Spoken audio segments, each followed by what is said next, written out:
Boa noite. Boa noite. Hoje falaremos do... Esqueci!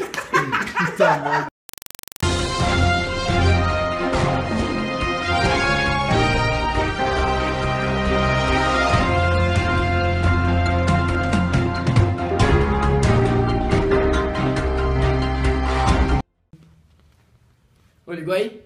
Ô, diretor, tô pulando no bagulho aqui, ó. Arruma essa parada aqui, mano. Ô, boiada, hein, tio? É, mano, os caras não Cê é conseguem. louco, tio, moiada. Lixo.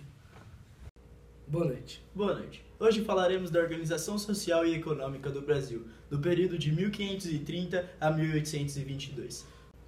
Voltando ao passado, na época de 1530, O início da colonização brasileira é marcada pela expedição de Martim Afonso de Souza, que possuía 3 finalidades: iniciar o povoamento da área colonial, realizar a exploração econômica e proteger o litoral contra a presença de estrangeiros.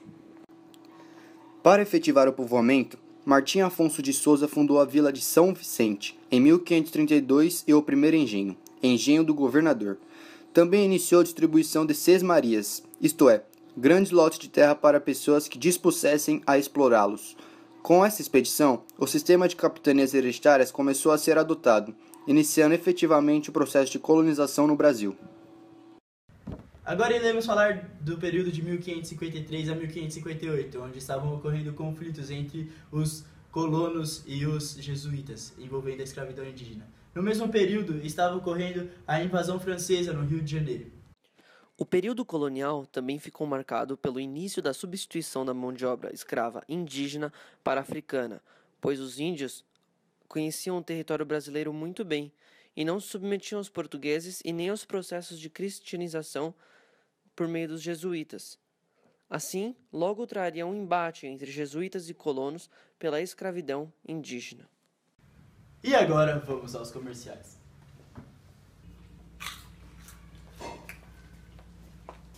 Ô Martim, olha aquela ilha ali. Vamos cultivar lá. Porra, se boa, senhor.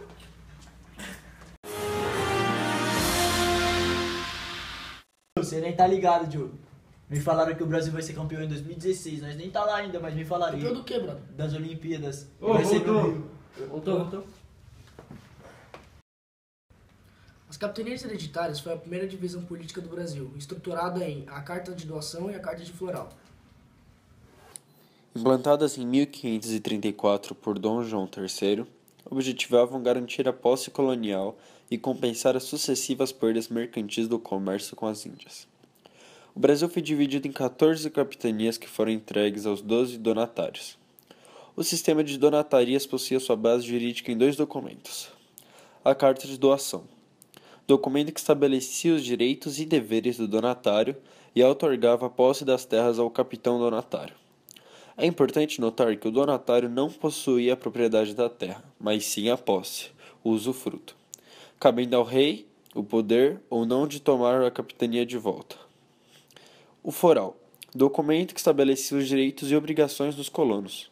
Pelo regime das donatarias, os capitães donatários possuíam amplos poderes administrativos, jurídicos e militares.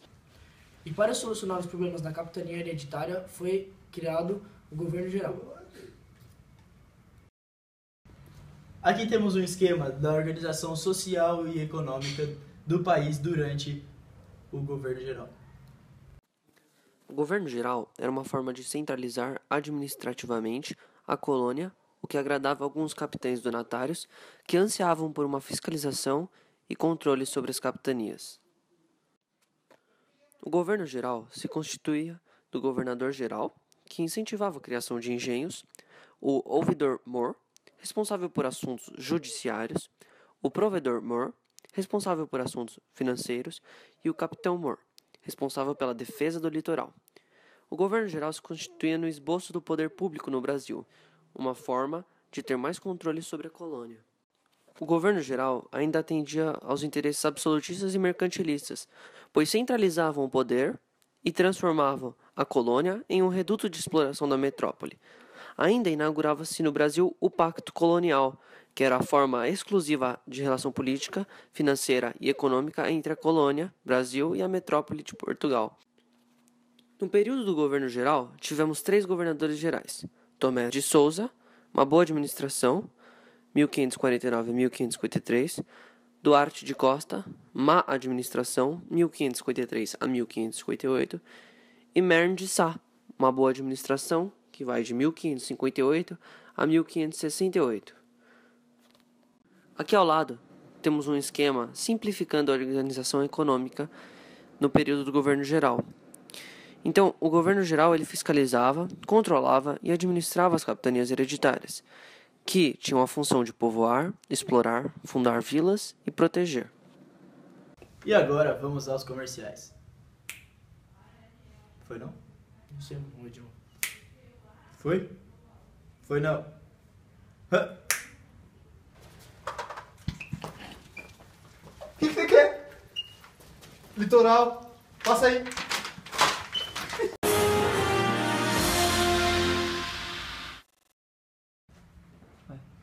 Eu não sei como que esse povo aguenta ficar vendo tanto comercial, sabe? Não. Programa lixo, Ô, cara. mano, vai aqui do nada, tá ligado? O produtor falando. Queria ser demitido, mano. Tamo ao vivo. Eita, porra. Aqui ao lado temos o esquema das estruturas políticas, social, econômica e cultural do açúcar. A sociedade colonial no período açucareiro era uma sociedade patriarcal, devido à condição que o senhor de engenho detinha na sociedade e exercia sobre ela e a família. Machista, pois só os homens tinham cargos públicos, podiam participar ativamente da sociedade e a mulher não. Preconceituosa, devido à questão histórica do negro, pobre ou outra etnia ser inferior ao branco, rico. Agora vamos falar um pouco do ciclo do ouro e da sociedade que o compôs. O ouro e a sua descoberta contribuíram totalmente para o avanço e construção de um espaço social e urbano no Brasil. O ouro integrou e agregou o Brasil. Através do ouro, interligamos nosso mercado, passamos a ter um mercado interno, criamos núcleos urbanos, tivemos mobilidade social e o surgimento da classe média. Acompanhe as mudanças do ouro na sociedade e seu paralelo com a sociedade açucareira no organograma abaixo. Criam-se núcleos urbanos e um elevado crescimento populacional.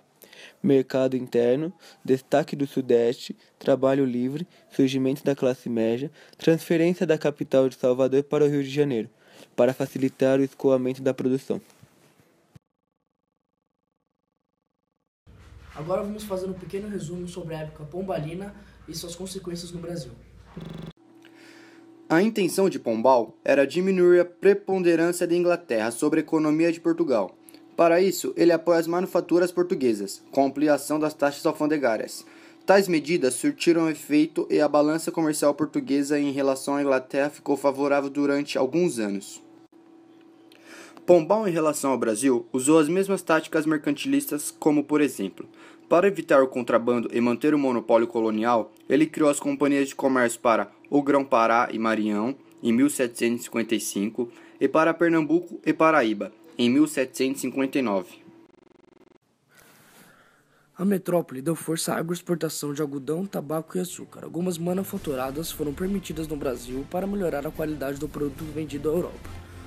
Pombal determinou o fim do sistema de capitanias hereditárias e agora a única autoridade da colônia era a metrópole. Assim, a capital da colônia passa de Salvador para o Rio de Janeiro, com o objetivo de atrair as elites brasileiras para o Rio de Janeiro. Pombal entrega vários importantes cargos da administração colonial a pessoas de famílias de grandes proprietários.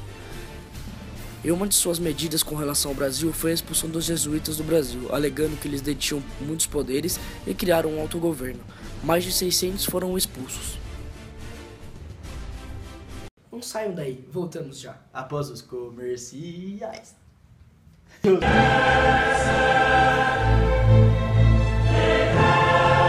I get broads in Atlanta, twisted up lean and shit, sipping fountain, credit cards in the sky.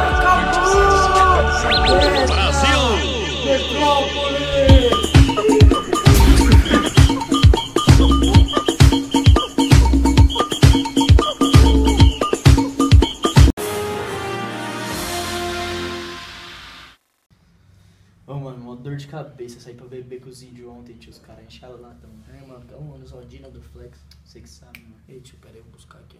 Ei, vamos lá. Nesse período, deu-se o início do questionamento do pacto colonial e do seu sistema.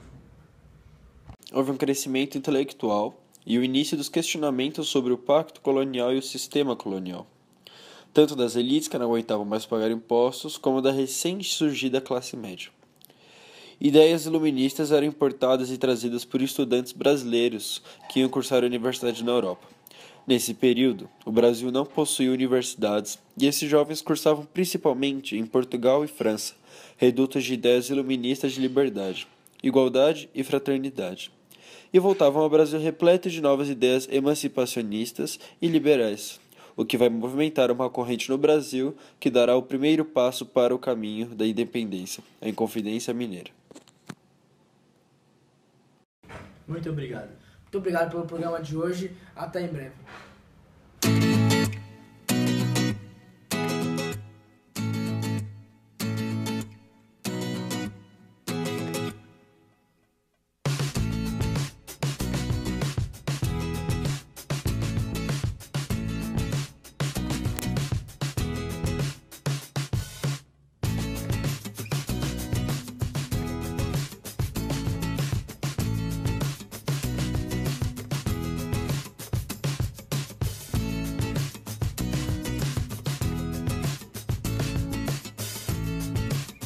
Boa noite.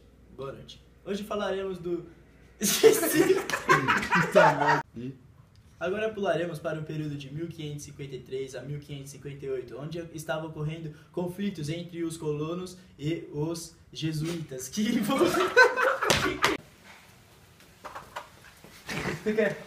Nossa, volta. O cara me assim, ó. Ô Martim, olha aquela ilha ali, meu. Simbora, senhor. Agora pularemos para o período de 1553 a 1558, onde estavam ocorrendo conflitos entre os jesuítas e os colonos, envolvendo a escravidão indígena. Já viu, mano? Onde eu vou quebrar esse filho do Maego que não para de dar risada. Tira enquanto eu tô o falando. Eu tô...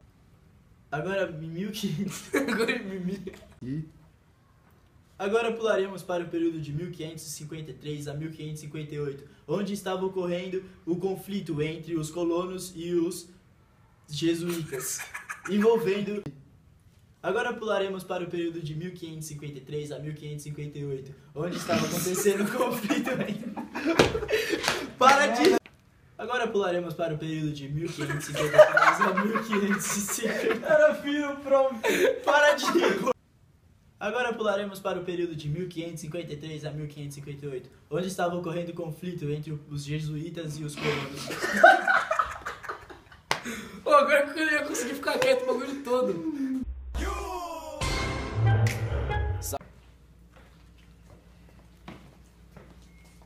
Ô Martim, olha aquela ilha ali. Oi, velho. Ali.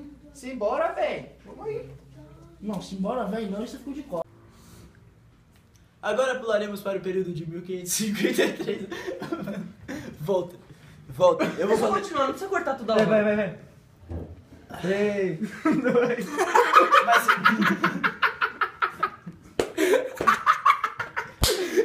Você também vai. 3, 2... Vai. Ah, sou eu. Não, minha avó que tá ali. Agora pularemos para o período de 1553.